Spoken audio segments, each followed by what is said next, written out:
bem-vindo, seja bem-vindo. Queremos você surgir. Araiaraia.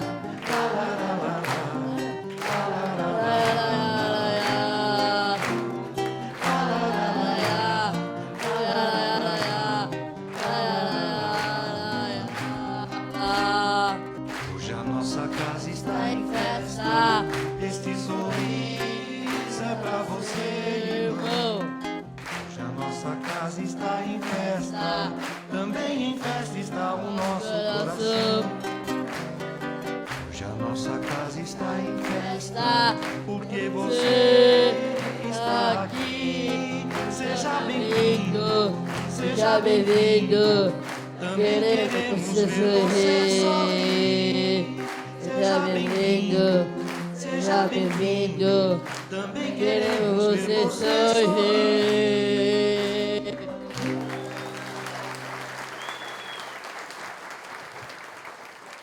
Obrigado, gente.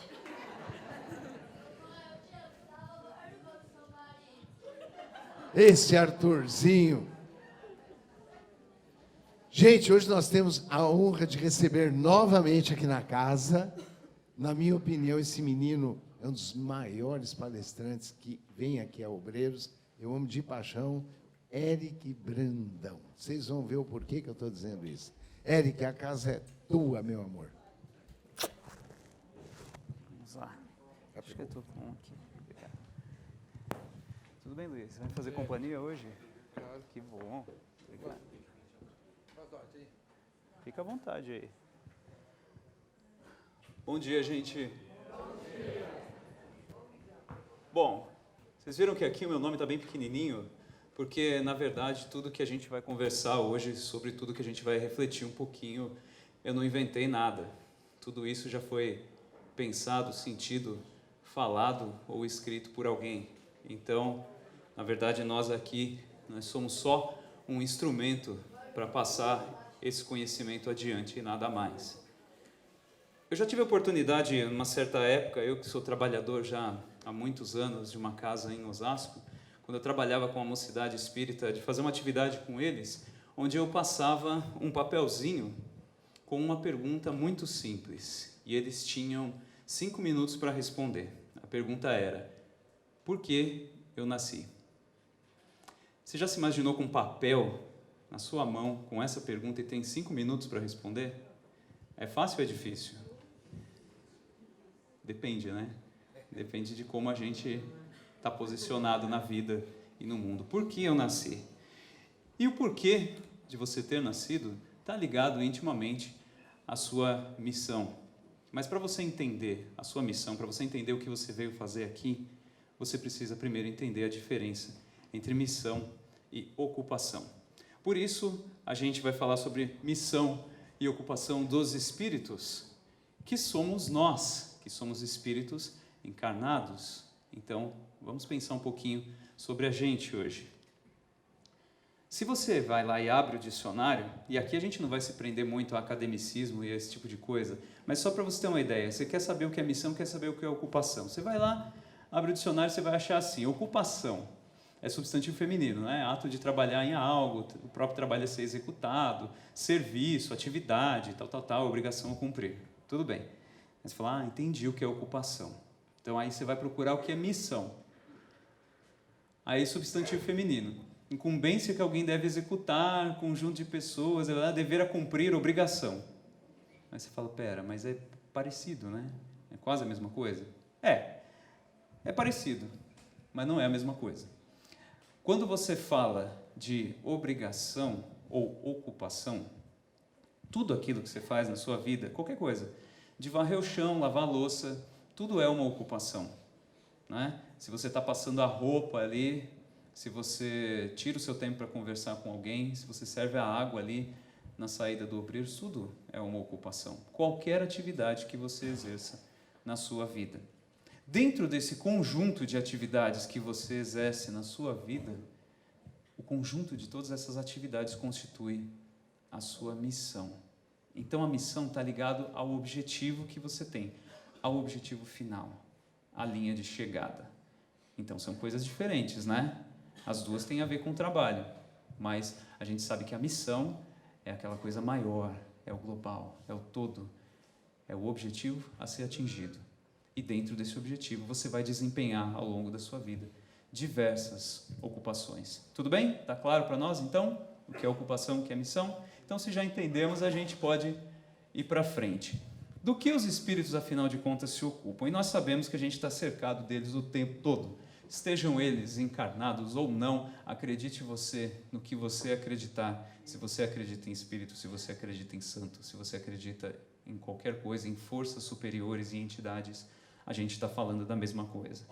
Do que eles se ocupam? Se são espíritos superiores, eles já não sofrem como nós sofremos. Eles têm ocupação contínua. Então, não pense você, acredite novamente, acredite você no que acreditar, que quando você for para o reino dos céus, para a vida eterna, fizer a grande viagem, ou como quer que você interprete, que a gente vai estar lá, batendo as asinhas, livre, pleno e dando adeus na terra aos infelizes e aos pecadores. Na verdade, a gente vai lá para trabalhar mais. Haja vista a própria irmã Dulce, não é? Santa Dulce dos Pobres. Vocês acham que ela está paradinha lá, com esse tanto de e-mail que ela recebe todo dia? É todo mundo mandando e-mail para ela, todo santo dia. Ai, Santa Dulce me ajuda nisso, Santa Dulce me ajuda naquilo. Ora, o que faz pensar que só ela é privilegiada e ela vai para o outro lado e continua trabalhando e a gente vai para lá para ficar descansando? Então, os espíritos superiores, eles têm ocupação contínua. Eles visam a harmonia do universo. Mas nada mais é penoso. Já não tem aquela fadiga. Já não tem mais a angústia do tenho que. Eu tenho que fazer. A partir do momento que você fala eu tenho que, já virou angústia. Tudo aquilo que você fala eu tenho que já é o difícil, já é o penoso, né? E aí a gente tem que repensar. Como é que está a nossa vida? Será que a nossa vida está cheia de eu posso fazer ou está cheia de eu tenho que? Se está cheia de eu tenho que, se a gente tem repetido muito isso ao longo da semana, é hora da gente repensar algumas posições aí. E os imperfeitos e inferiores, entenda-se nós. A gente também desempenha uma função útil no universo, uma vez que todos têm deveres a cumprir de acordo com seu grau de adiantamento. E aí uma coisa a se entender. Eu coloquei ali embaixo uma frase da PNL, que hoje em dia é moda, né, entre os coaches e tal, mas a PNL ela vem de muito tempo. Ela foi desenvolvida lá na Califórnia, nos anos 70, faz tempo já. E desde aquela época se falava que mesmo atitudes negativas têm um fundo positivo. E aí está uma primeira coisa para a gente começar a refletir sobre a nossa própria existência, sobre o nosso próprio dia a dia. Uma das grandes dificuldades que a gente tem, um dos grandes entraves da nossa vida é aprender a perdoar. Perdoar o outro e se perdoar.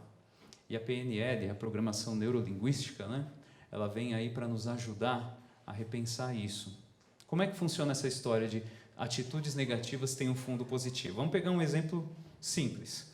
Você pega um ladrão, o cara entra na sua casa e ele pega e leva, sei lá, aquilo que você preza muito, seja o seu televisor, seu sofá, leva embora. Você chega na tua casa e não está mais lá. Obviamente que você vai se sentir prejudicada com aquilo, mas na visão do ladrão, ele está fazendo aquilo visando a felicidade de quem? Dele. Naturalmente, que é uma visão de felicidade egoísta. É uma visão de felicidade que alguns poderiam dizer até absurdo. O Freud já falava isso. Naquela obra dele, Mal-Estar na Civilização, ele fala, a verdade e a felicidade que é sua, talvez você vire a esquina e não seja mais felicidade para o outro. Talvez seja uma felicidade egoísta. Mas, se você pensar bem, dentro do grau de entendimento que o ladrão tem, aquilo é o melhor que ele pode fazer para atingir a felicidade. Mas como a própria literatura espírita nos fala, todo mal é transitório e um dia o mal vai se tornar bom. E não vai se tornar bom num passe de mágica estalando os dedos, mas por experiências sucessivas que vão levá-lo a um grau de esclarecimento onde ele vai entender que aquilo que ele considerava um ato de felicidade, para ele, um fundo positivo, para ele, está prejudicando aqueles que estão ao redor. Então ele começa a repensar. É assim que funciona. Só que se a gente souber que que todo mundo, no gesto de cada um que nos cerca, sempre vai ter um fundo positivo. A pessoa está fazendo aquilo, a gente não gosta que ela faça aquilo, mas é o melhor que ela pode fazer, porque ela está visando a felicidade dela, e é o que ela entende como felicidade. A gente começa a compreender que talvez dê para perdoar, porque onde ela está errando, talvez a gente já tenha errado, ou talvez a gente esteja fazendo pior. Jesus, naquela famosa cena onde todo mundo estava pronto para apedrejar Maria de Magdala ou Maria Madalena, chame você como quiser, o que ele falou? Bom, primeiro ele estava agachadinho, enquanto estava todo mundo falando impropérios, xingando e pronto para apedrejar, e não pensem vocês que eles só queriam ferir a cabecinha da Maria de Magdala. Eles iam tacar pedra para matar, como fizeram com Estevão, o primeiro mártir do cristianismo, que apedrejaram até a morte. E eles estavam prontos para fazer isso. E Jesus agachadinho, escrevendo na terra. E reza a lenda que naquela hora, em silêncio, ele estava escrevendo os pecados de cada um na terra, os que estavam ali em volta. Até que ele se levantou, e o que ele falou todo mundo já sabe. Se você já tem pecado, se você não tem pecado nenhum, pode jogar. Todo mundo foi soltando as pedras e foi embora, com vergonha. Sabe o que ele falou naquela hora? Ele falou assim: para de olhar para o outro, no caso, a mulher que ali estava, para de olhar para fora e achar que os problemas do mundo são o outro. Para de apontar o seu dedo e começa a pensar que a transformação da sua vida e a transformação do seu mundo depende única e exclusivamente de uma pessoa, de você. Foi isso que ele disse com aquela frase: para de olhar para fora e começa a olhar para dentro. Ali, Jesus nos deu a maior lição da reforma íntima, que é a única reforma que nos levará a um estado de felicidade. A única. A reforma íntima, pessoal e intransferível. A reforma do outro não é responsabilidade nossa, é responsabilidade do outro. Tanto que, logo depois da crucificação, Jesus reaparece em espírito. E para quem ele apareceu primeiro? Para Maria de Magdala. Ele não reapareceu primeiro para os apóstolos, não reapareceu primeiro para sua mãe. Primeiro, ele reapareceu para ela. E por que será? Vamos pensar um pouquinho sobre isso. De todas as pessoas que o acompanharam, os apóstolos, que eram homens simples e que também sofreram uma transformação interior, a sua própria mãe e tantos outros que foram ali beneficiados e atendidos por Jesus, porque ele foi aparecer justamente para essa mulher que tinha uma vida errática, tinha uma vida equivocada e que se converteu. Porque de todas as pessoas que cercaram Jesus, a pessoa que precisou fazer mais sacrifícios, mais renúncias, que sofreu mais dificuldades e teve que fazer um trabalho de burilamento interior mais profundo, foi ela. Porque ela vinha de uma vida totalmente equivocada. A pessoa que teve mais sacrifício. E foi isso que ele quis dizer. Você que está disposto a modificar a sua visão de mundo, uma vez que você dá o primeiro passo, eu vou estar do seu lado o tempo inteiro. Mas o primeiro passo tem que ser o seu. E 1000 passos de caminhada começam com o primeiro, sempre. E aí a gente volta para as nossas missões. E como se desempenha, então, a missão? Para a gente chegar na nossa missão, para você chegar na sua missão, porque hoje cada um vai pensar um pouquinho sobre si. Para você chegar na sua missão, eu vou explicar da forma que eu entendo, tá? Eu sou educador e eu sou músico de profissão, então eu só sei explicar por meio da música. Então a gente vai entender as missões falando um pouquinho da orquestra. Quem conhece a orquestra depois do século XIX, é essa configuração aqui. Se você já foi na Sala São Paulo ou assistiu orquestra em parques ou coisas do tipo, você viu mais ou menos isso, essa distribuição. Aqui na frente você tem os primeiros violinos, depois vem os segundos, o pessoal da viola, que é um violino maiorzinho, né? Está aqui, o violoncelo e o contrabaixo. O violoncelo é aquele que a gente toca no chão, o contrabaixo é aquele grandão que a gente tem que tocar em pé. Então começa dos agudos para os mais graves, né? Ali você tem a harpa, aqui no meio tem o que a gente chama de madeiras. Ah, mas a flauta não é de madeira. Eu falei, pois é, mas a flauta tem uma palhetinha lá dentro que você sopra e ela produz o som, e é de madeira. Por isso, o nome de madeiras para esses instrumentos, como clarinete, oboé, fagote e tal. Atrás você tem os metais, trompa, trompete, trombone, tuba, e lá no fundo você tem diversas percussões. Fica todo mundo lá no fundo. Agora, o mais interessante, todo mundo ganha igual. Ah, mas tem o Spala que fica lá na frente, que é o cara que toca, que se destaca e tal. Eu falei, tem, realmente, ele ganha lá uns troquinhos a mais, mas todo mundo na orquestra ganha igual. Dentro da orquestra, você tem esse interessante instrumento que fica lá atrás, junto com as percussões, que é o carrilhão, ou tubular bells, né? Esse carrilhão, ele tem um barulho parecido com sino, sabe? Ding dong. E ele é bem alto. Então, para a gente entender sobre missão, eu vou dar uma tarefa para vocês. Já que é de manhã, está todo mundo com sono, a gente vai acordar um pouquinho agora. Você vai ouvir 5 minutos de uma peça do Tchaikovsky. Essa peça se chama Abertura 1812. Então, você vai ouvir 5 minutos do Tchaikovsky e você tem uma tarefa. Você, nesses 5 minutos de música, você vai procurar onde está o carrilhão. Você vai procurar o carrilhão. Então, você ouviu assim, ó, tim-dom, opa, apareceu uma vez. Tim-dom, dom, opa, apareceu 2 vezes. Não precisa contar as notas. Conta quantas vezes você detectou o som do carrilhão no meio da música. Abertura 1812, para quem não sabe, aliás, Tchaikovsky, né, para quem não conhece, principalmente os jovens, Tchaikovsky já morreu, tá? Tem gente que não sabe que ele já morreu, aliás, tem gente que não sabe nem que ele viveu. O Tchaikovsky, ele era um compositor russo, e ele faz parte do movimento do romantismo na música. Romantismo era 1800 e alguma coisa, final do século XIX, e na verdade eles não escreviam só músicas de amor. O romantismo era por conta da intensidade da música. Desse movimento participou também Beethoven, Chopin e tantos outros, que se você ouvir a música é sempre aquela música forte, aquela música intensa, porque eles falavam justamente do sentir, do tormento, daquele fervilhar do compositor que sofre, do compositor que fica ali e o tempo todo angustiado e coisa. Esse era o movimento do romantismo. Então a música do Tchaikovsky é sempre muito, muito forte.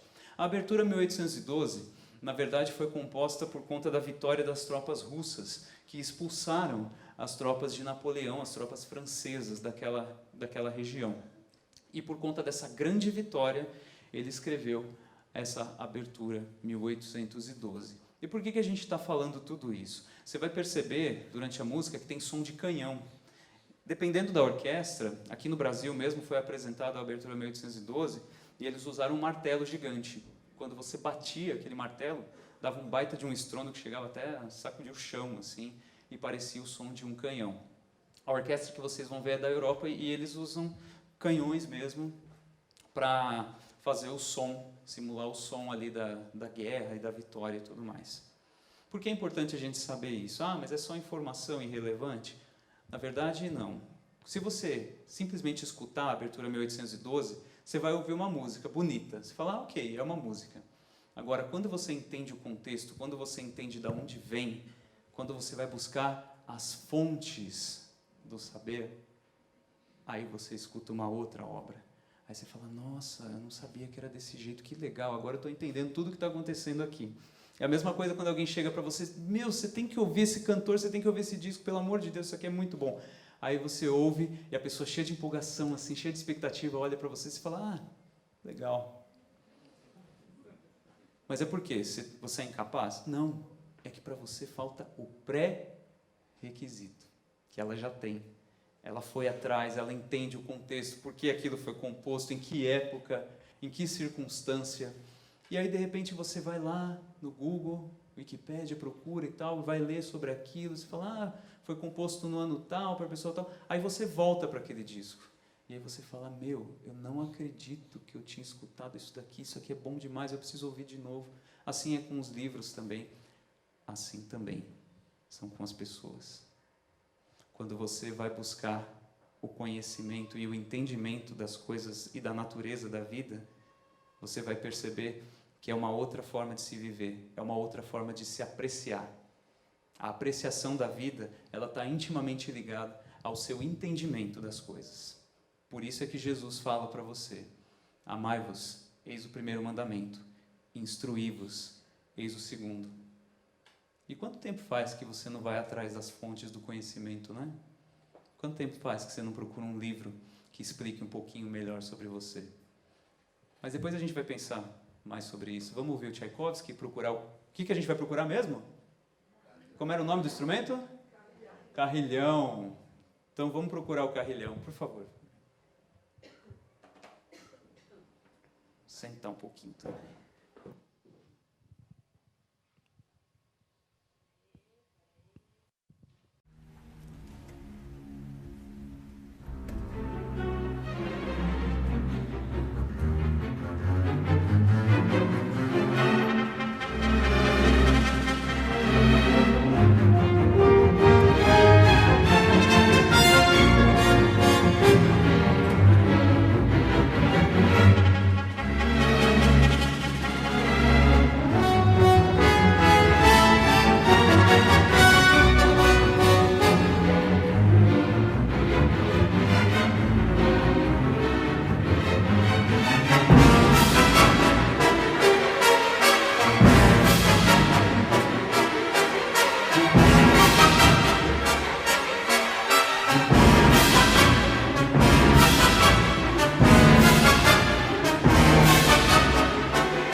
mais impressionante é pensar que tudo isso saiu da cabeça de uma pessoa, né?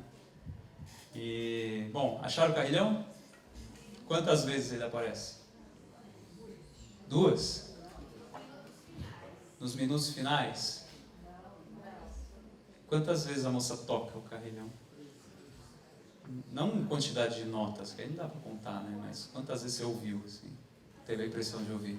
1, 2, 5, 3, 2, Alguns, depende da forma como você divide essa aparição sonora. Alguns vão ouvir 4, 5 vezes, outros vão ouvir apenas 2, mas você deve ter notado que realmente, como vocês falaram, aparece só no instante final, né? E aí você pensa assim, puxa, mas a moça ficou sem fazer nada a música inteira? Se você reparar, teve uma hora que a cena passa muito rápido e ela estava assim, sem tocar e estava de lado, olhando para uma folha. Na verdade, ela estava lendo junto com a orquestra a música inteira. Ela tem que ler e ela tem que tocar junto o tempo todo. Como é que ela toca junto? Em silêncio, porque silêncio também é música. Assim como o silêncio é uma prece, assim como o silêncio também contribui para a harmonia dentro da nossa casa. De vez em quando fazer silêncio é bom. Música não é só barulho o tempo todo. Música precisa de silêncio também. A nossa vida é igual. Os espíritos superiores não contribuem para a harmonia do universo? É assim que a gente trabalha pela harmonia. Na música, idem. Então, ela estava ali olhando para a partitura e esperando a hora de entrar. Se ela dá uma distraída e ela esquece da entrada, ou ela entra um pouco antes, um pouco depois, ela boicota a música inteira, porque o som do instrumento dela é muito alto. Mais alto que os demais, como vocês puderam notar. Então, o papel dela é tão importante quanto o dos demais. E aí, quando ela chega na casa dela, e a família pergunta, e aí, como é que tá? Tudo bem? Onde você estava? Ela não vai falar assim, eu estava dando umas batidinhas no carrilhão. Ela fala o quê? Eu estava tocando na orquestra. Então, a gente faz parte de uma grande orquestra. E é curioso, né? Porque muitas vezes a gente almeja só ser o espala, né? A gente quer só ser o primeiro violino. Mas todo mundo ganha igual na orquestra. O salário é igual para todo mundo. E quando a gente briga com Deus e o mundo, quando a gente passa por cima de tudo e de todos, a gente trai, a gente mente, a gente se engana, a gente engana o outro para ser o primeiro violino, a quem a gente está satisfazendo? A música? Ao ser ou ao ego? Se todo mundo tem importância igual dentro da orquestra. Aí você vem trabalhar na Obreiros, falam assim para você, depois de um baita curso enorme que você faz, você se prepara, fala assim, você vai servir água lá fora. Aí você fala, não quero, eu quero trabalhar com o Nilton aqui, ó, na frente, falando e tal, porque é mais importante. Todo mundo é importante. Você que está lá tocando a percussão, você que está na frente tocando o primeiro violino, se um errar, todo mundo erra junto. E aí, quando a gente começa a entender que a missão é mais importante que a ocupação, a gente se posiciona às vezes de forma distinta. Quando alguém fala alguma coisa atravessada para você, ou então fala assim, vamos trabalhar ali na cesta básica? Vamos. Então a gente vai de bicicleta. Não, eu quero ir de carro. Não, eu quero ir de bicicleta. E começa uma briga feia. O que importa? Tudo bem, o outro quer ir de bicicleta? Então vamos de bicicleta. Tudo bem, vamos de bicicleta. E daí? A minha opinião não prevaleceu. Tá, mas o que é mais importante? É a sua opinião ou é a missão? O trabalho precisa ser feito. A gente não está servindo ao Eric, a gente não está servindo ao Newton, a gente não está servindo você, a gente está servindo a Jesus. Essa é a missão. Então, dentro dessa grande missão, a ocupação pode sofrer algumas adaptações. A gente pode se curvar de vez em quando. Como diz naquele provérbio, a árvore que não se curva ante a ventania, ela vai arrancada. Então, a gente não é flexível porque a gente é bonzinho. A gente fica mais flexível porque a gente começa a compreender que a missão é mais importante do que o meu personalismo. E aí a gente começa a entender que o silêncio é música também. Às vezes, é prova de força maior você se calar para o mais tolo falar. Sabia? Precisa de muito mais força e muito mais coragem do que para responder e pagar na mesma moeda. Então, a partir daí, a gente se pergunta, qual é a sua missão? Não é a missão do Eric, não é a missão do Newton ou de toda a equipe que está aqui. Qual é a sua missão? Por que você nasceu? Por que você veio aqui? O que você veio fazer? Já parou para pensar? Para a gente pensar em qual é a nossa missão, a gente precisa de 3 coisinhas para promover a nossa reforma e melhorar cada vez mais. Se você já sabe a sua missão, que bom, mas sempre dá para melhorar. Sempre dá para a gente enxergar de uma maneira mais ampla. A nossa visão ainda é bastante limitada, por mais que nós saibamos a que viemos aqui esse mundo. E para a gente melhorar e aprender mais coisas, tem 3 palavrinhas-chave. Nunca se esqueça dessas palavras, porque é a tríade do aprendizado humano.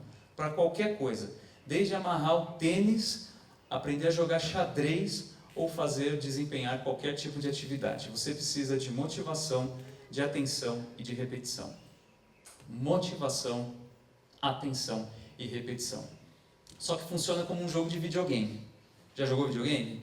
Quando você está na primeira fase do jogo, você só passa para a segunda, você só muda de tela se você vencer todas as etapas. Senão, o jogo automaticamente ele nem passa para outra tela. Por mais que você force ali, ele não vai passar. Assim funciona com a gente também. A motivação é o primeiro item. Então, se você não passar pela motivação, esquece. Você não vai chegar nas próximas. Espera aí que o nosso passador está meio doidinho aqui. Aí, motivação. Então a gente vai falar primeiro de motivação. Em 10 minutos vamos tentar resumir tudo para você.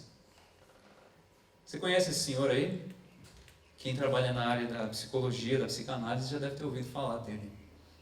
O nome dele é Viktor Emil Frankl. Ele é austríaco. E sabe o que aconteceu com ele? Ele foi prisioneiro de Auschwitz, na época da Segunda Guerra. E ele viu toda a sua família ser dizimada diante dos seus olhos. A família inteira. E aí eu pergunto para vocês, quando tiram de você aquilo que você mais ama, a sua família, e quando você vê tudo se perder diante dos seus olhos, o que é que sobra? Ele pensou exatamente isso. Naquele momento, sentindo a dor que ele estava sentindo, o que sobrou? Ele tinha 2 opções. Ou ele se deixava levar pela síndrome do Zeca Pagodinho, deixa a vida me levar, a vida leva eu, ou ele criava um novo objetivo e se lembrava de que a família toda foi embora, mas sobrou alguém muito importante. Quem sobrou? Ele. Se tirar tudo que você mais ama, tudo que está ao seu redor, ainda vai sobrar uma coisa muito importante, que muitas vezes a gente se esquece e não dá a devida atenção. Sobra a gente. E ele pensou isso. Eu vou criar um novo objetivo para mim. Eu, psicanalista que sou, estou aqui preso, mas eu vou observar os demais prisioneiros e vou escrever uma obra analisando o comportamento das pessoas. Por que algumas pessoas ficam mais apáticas diante da dor? Por que outras se tornam agressivas diante da dor? E ele escreveu um livro que é bem fininho, mas eu super recomendo para todo mundo. Eu, como educador, ele me ajudou bastante. Ele foi contando essas situações num livro chamado Em Busca de Sentido. E ao final ele deixa claro para a gente que só está, de fato, vivo quem já entendeu qual é o sentido da sua vida. Veja que eu não estou dizendo qual é o sentido da vida, mas é o sentido que você dá para a sua vida. O pensador francês Jean-Paul Sartre, ele fala que a vida em si, ela não tem sentido nenhum. E ele não fala isso por negativismo ou por querer ser vítima de alguma coisa. Ele fala isso porque quem dá sentido para a sua vida é você. Quem cria o objetivo da sua vida é você. Não dê essa responsabilidade ao outro. Não dê essa responsabilidade ao seu marido, ao seu vizinho, ao seu amigo, ao seu parente. É você o responsável. A partir daí a gente vai entendendo que não há mais culpa, mas sim responsabilidade. A lei de responsabilidade ela é igual para todos. E todos somos capazes de criar um novo objetivo, porque a lei de Deus ela está escrita dentro de cada um de nós, dentro da nossa consciência. Então a gente sabe o que é bom, o que não é bom. Paremos de pensar em termos de certo ou de errado, comecemos a pensar em termos de responsabilidade. A partir do momento que você fala, eu sou responsável pelas minhas escolhas, o outro é responsável pela dele, a gente para de falar, é culpa minha, é culpa do outro. É responsabilidade. A culpa não nos leva a lugar algum, senão ao sentimento de dor, de sofrimento, que é absolutamente opcional. A dor não é, porque às vezes sente dor, às vezes está doendo em algum lugar. A gente só veio aqui porque está doendo em algum lugar. Mas e o sofrimento? Qual é a sua missão, né? Ele criou esse objetivo e ele disse assim: o homem que não tem objetivo, ele já desencarnou e não sabe, ele já morreu e não está sabendo. Ele precisa ter o ponto de chegada, ele precisa saber qual é a sua missão. E esse senhor aí, vocês conhecem? Ah, você conhece, né? Mário Sérgio Cortella, nosso grande Cortella. O Cortella, olha que interessante, ele é filósofo, escritor, educador, ele é um monte de coisa. E, numa certa época, ele foi secretário municipal de educação, né? Durante a administração da Luiza Erundina. E ele conta, Cortella nos conta que nessa época ele visitou um monte de escolas. Ele enjoou de tanto ouvir bandinha, de tanto ouvir coral de escola. Ele era amigo, né? Conhecia o Toquinho. Ele falou assim: Toquinho, eu amo a sua música, mas eu não aguento mais ouvir Aquarela. Porque em toda escola que eu vou, eles cantam Aquarela para mim. E ele visitou muita escola, ele trabalhou muito e ainda deixou muitos problemas, ele próprio assume, na educação de São Paulo. Mas durante esse período, ele trabalhava com uma equipe, no gabinete dele tinha lá uma moça que servia café e tinha um rapaz que tirava fotocópia.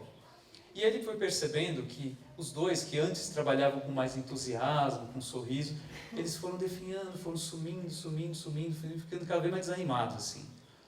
E aí ele percebeu aquilo, e ao invés de chamar os dois na salinha para dar bronca, que geralmente é o que a gente faz quando a gente é superior, né? A gente chama na salinha e ó, o cara já chega suado, né? Porque ele já sabe o que espera. Ele chamou os dois de canto e falou assim: amanhã vai ter visita à escola, vocês vão comigo. Botou os dois funcionários, pessoas humildes, dentro do carro oficial, do lado dele, e eles foram visitar, no carro oficial, uma escola. Chegou lá na escola, tinha o quê? Bandinha, aquarela, coral. Mas o rapaz que estava acostumado a servir, naquele dia ele foi servido. O senhor quer um cafezinho? O senhor aceita? Não sei o que e tal, não sei o que. A senhora, a moça do café, ela nunca tomou tanto café na vida dela, feito pelos outros. A senhora aceita um cafezinho e tal? Por favor, fica à vontade. E os dois passaram um dia. E o Cortella foi explicando para eles, em cada lugar que eles entravam, tá vendo essa sala de aula aqui? Então, tem essa lousa que a gente conseguiu, essa lousa nova. A gente só conseguiu essa lousa nova graças a uma licitação que a gente fez. A gente conseguiu amolecer ali os nossos colaboradores por conta do cafezinho que você fez. Aquele cafezinho que estava tão gostoso. Então, quando você está fazendo café, você não está fazendo café, você está fazendo educação. Está vendo esse material aqui que a gente comprou para essa escola? Então, esse material só foi comprado graças à documentação, cujas fotocópias você tirou. Então, quando você está tirando fotocópia, você não está fazendo só fotocópia, você está fazendo educação. Esse é o resultado final da sua ocupação. Essa é a sua missão. A partir daí, os dois voltaram e nunca mais trabalharam da mesma forma. Eles trabalharam motivados, porque eles sabiam por que eles estavam fazendo aquilo. Vá buscar as fontes do conhecimento. Vá entender por que você está aqui.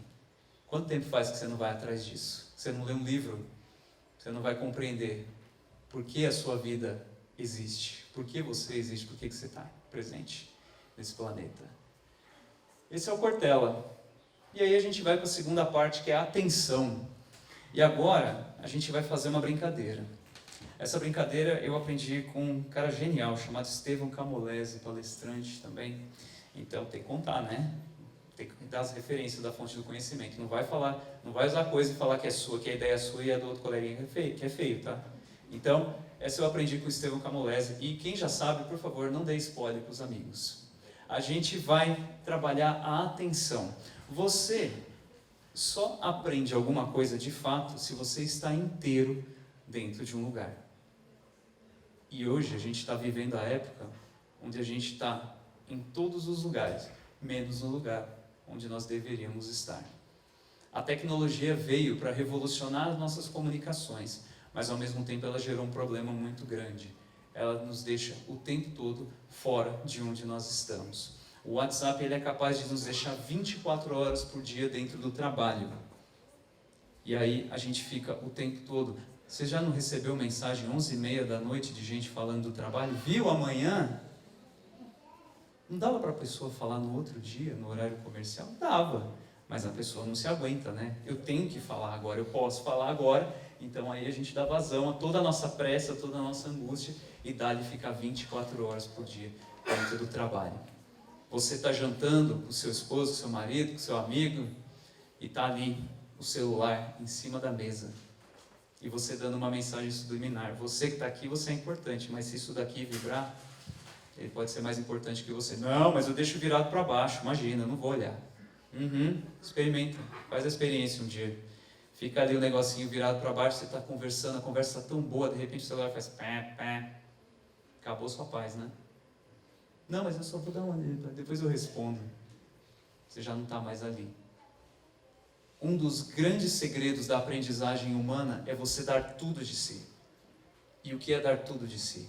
É você estar inteiro em alguma coisa. É você dar o seu racional, o seu lado esquerdo aqui, ó, o cérebro, o lado da lógica, e o seu emocional, o lado direito. É você dar tudo de si. Aí você aprende. Ah, mas eu vou ficar muito bom naquilo? Não sei. Mas minimamente você vai aprender, porque você vai compreender. Isso é atenção. E para a gente trabalhar isso aí e ficar mais claro para você, a gente vai fazer a brincadeira das 10 palavras. Eu vou falar 10 palavras e eu peço, por favor, que você repita para mim as 10 palavras na ordem que eu disser. Tudo bem? As mesmas 10. Então, não vale anotar no celular. Guarda o celular. Não pode anotar. Então, as 10 palavras são geladeira, pinguim, gravata, borboleta, prédio, antena, banana, elefante, sofá e televisão. Falei alguma palavra em grego, em inglês? Uma palavra estranha? Então, vamos lá, repetindo. A primeira qual é? Ótimo. A segunda? Legal. Depois? Tá indo bem. Depois? Algumas vozes já estão sumindo. Depois? E já, uns 3 ou 4 já falei. Depois? Ah, que beleza. Depois? Ih, já pulou. Já foi, né? Sabe o que acontece? Tem sofá. Tem mesmo. Tem em algum lugar aí. Agora, sabe o que acontece? Quando a gente fala pra você assim, ó, você vai decorar 10 palavras. Imediatamente você vira pro seu ladinho esquerdo aqui e fala assim, lado esquerdo. É nóis, vamos lá. Decora aí, decora. Vai, 2 vezes 2, 4, 4 vezes 2, 8. Por isso que a gente tem tanta raiva de tabuada. Né? Porque alguém mandava você ficar decorando, você ficava repetindo. Aí você ia lá fora, alguém dava bom dia pra você, já ia embora a tabuada. É assim que funciona. Porque a gente só está usando o lado esquerdo. Quando você aprende de fato, você precisa dar tudo de si. Lembra a coisa de estar inteiro? Então a gente precisa acionar o lado direito. Como é que a gente aciona o lado direito? Canta uma música, conta uma história. Pode ser a historinha mais boba do mundo. Pensa numa geladeira. Pensou? Agora, vai pensar no enfeite de geladeira mais famoso que existe, que é o pinguim. Esse pinguim, ele usa uma... Mas é uma gravata o quê? Essa borboleta, ela voa até o topo do mais alto prédio. Só que ela resolve voar um pouquinho mais alto e ela pousa, sabe onde? Na pontinha da antena. Na base da antena tem um cacho cheio de banana. O elefante, que é morto de fome, vai lá e come a banana e fala assim, agora eu vou sentar no sofá para assistir televisão. Agora lembra da história e fala as 10 palavras para mim na ordem, por favor, vai. Geladeira, pinguim, gravata, borboleta, prédio, antena, banana, elefante, sofá. Aí, agora você aprendeu de fato. Olha que bom.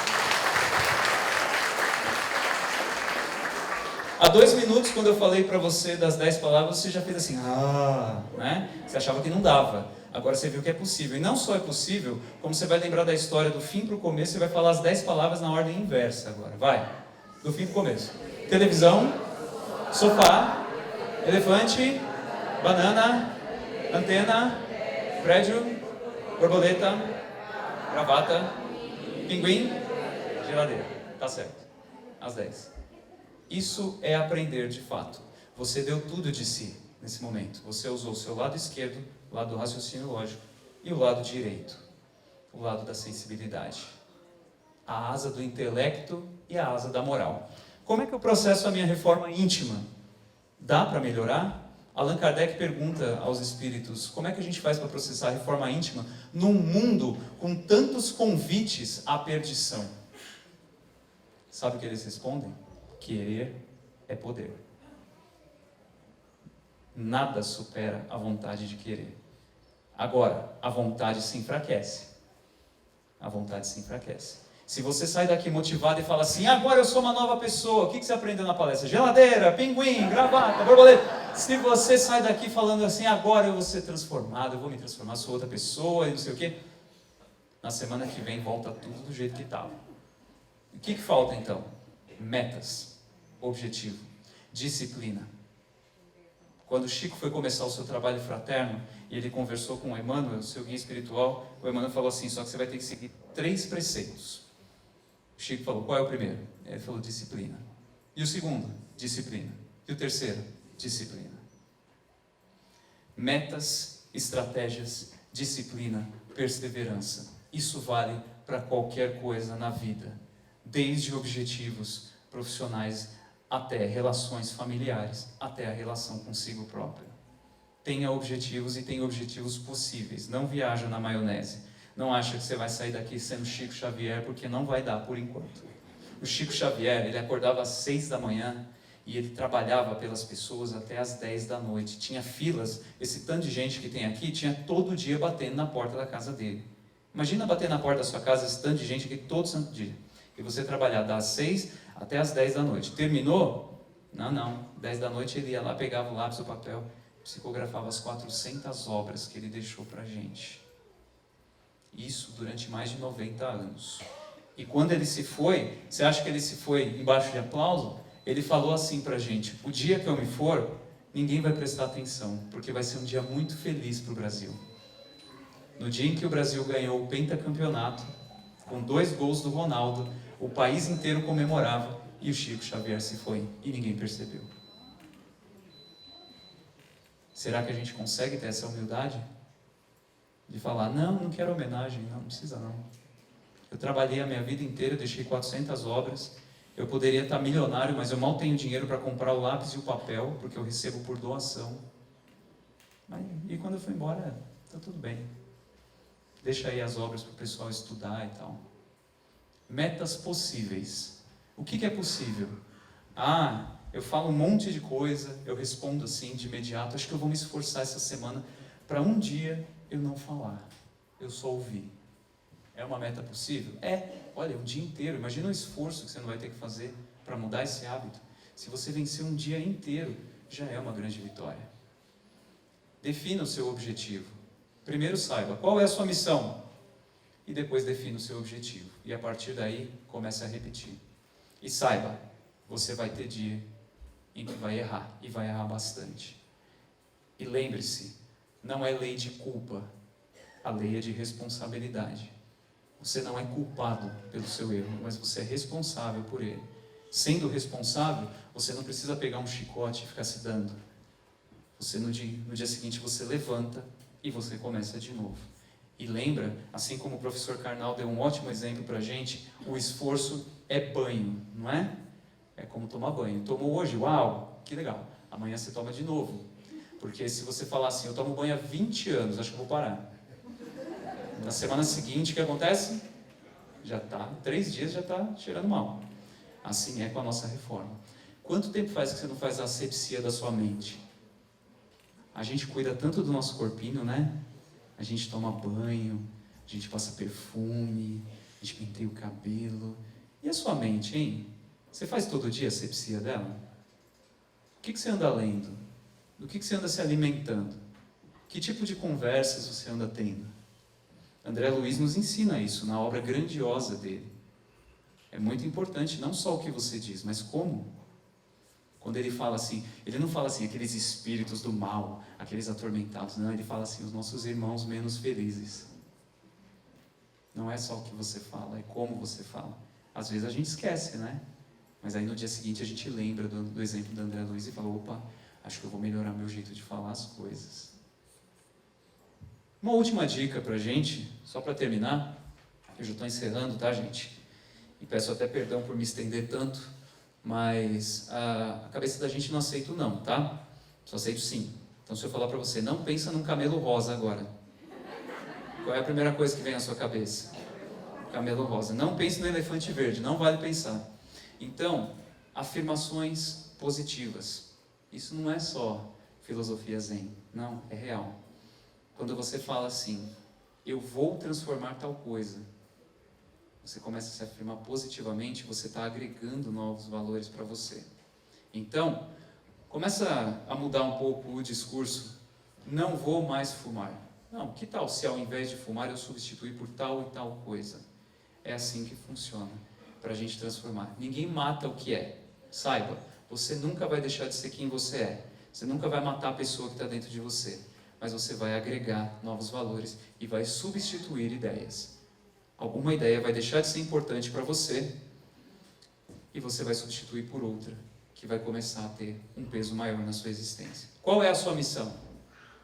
Qual é a sua tarefa? Por que você veio? E para terminar, esse texto do Emmanuel sobre o São Paulo, Paulo de Tarso, não é? Oferecendo, pois, este humilde trabalho aos nossos irmãos da terra, formulamos votos para que o exemplo do grande convertido se faça mais claro em nossos corações, a fim de que cada discípulo possa entender quanto lhe compete trabalhar e sofrer por amor a Jesus Cristo. Se você não sabe do que ele está falando, vai atrás de uma obra chamada Paulo e Estevão e descubra por que esse discurso é tão importante. Vá buscar as fontes do conhecimento e seja muito feliz dentro da sua individualidade. Obrigado pelo seu tempo, pela sua paciência. Fiquem com Deus.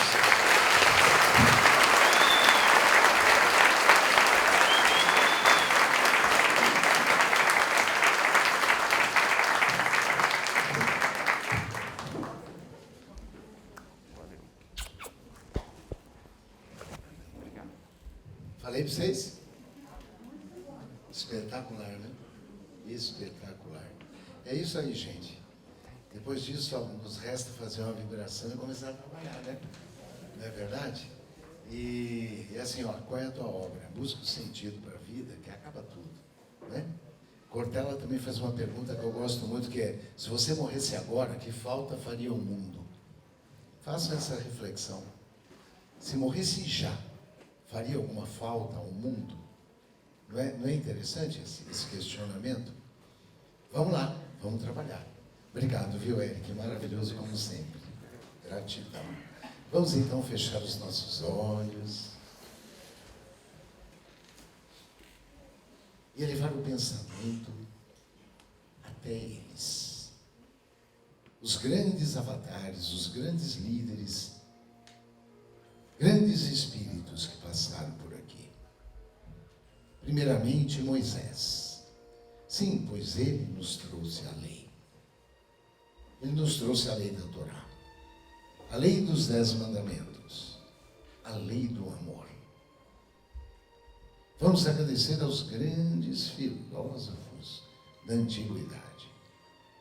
Sócrates, conhece-te a ti mesmo.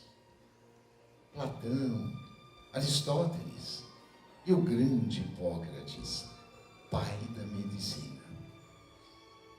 Vamos agradecer a Buda, a Siddhartha Gautama, em especial ao Buda da compaixão.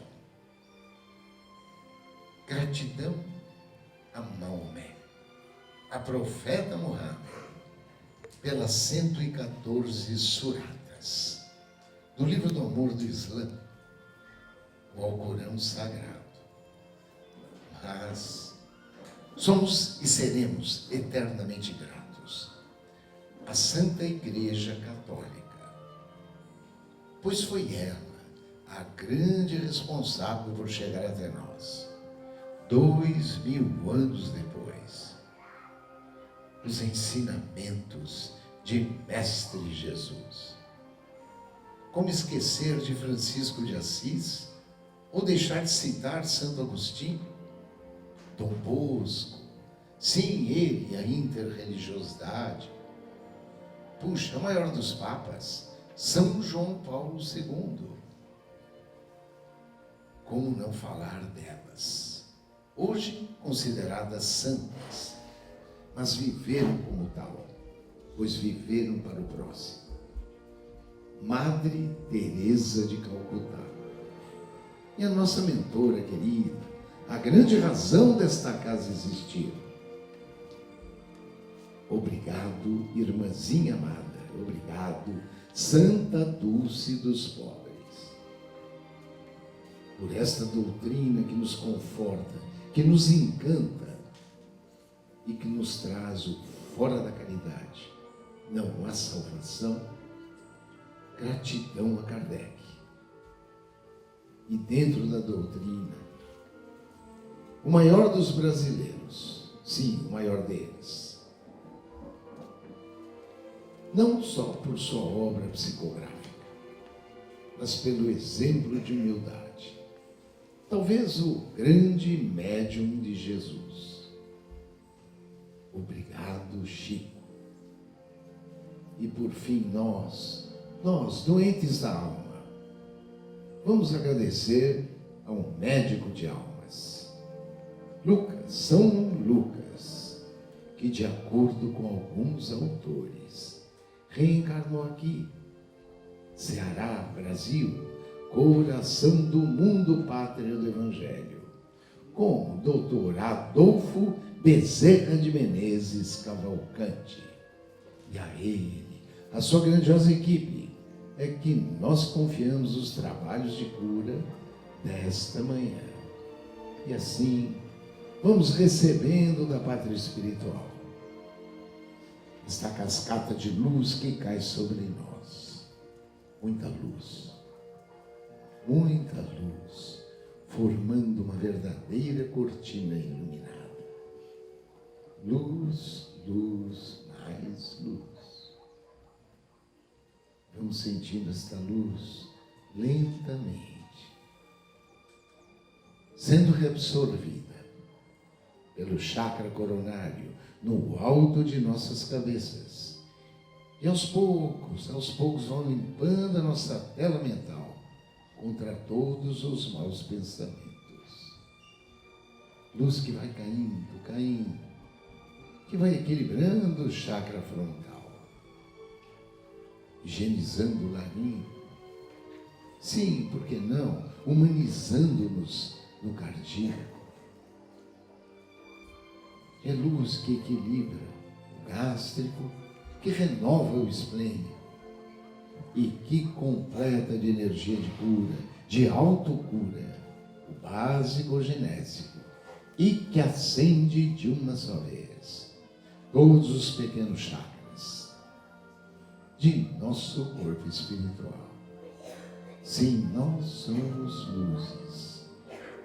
Nós somos luzes, luzes.